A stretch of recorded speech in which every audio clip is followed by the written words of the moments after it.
hả? Ô thì sao đâu mà đâu này nó màu thục không Tại nó ra mà nó là tim muối ta sẽ một giờ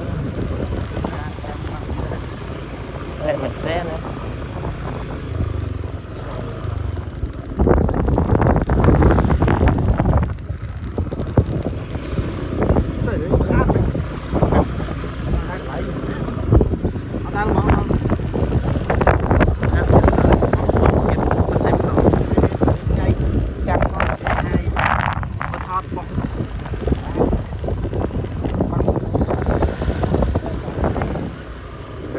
chơi mình tên chơi mình đánh mình đánh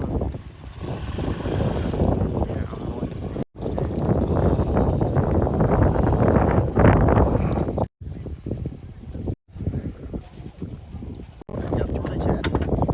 mà để mấy thùng con ta mơ mấy con bên nhà cái nhà không chỉ có rất cho nó buông cồn kia biết này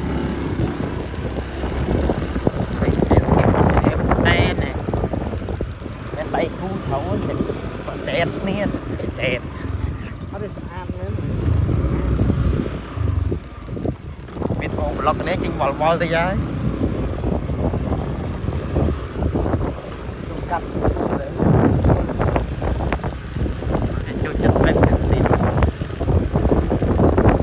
cho thấy từng chuối thấy ăn từng gì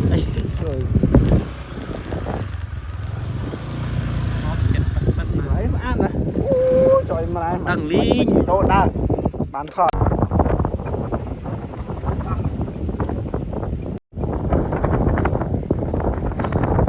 bên đây chương trình mà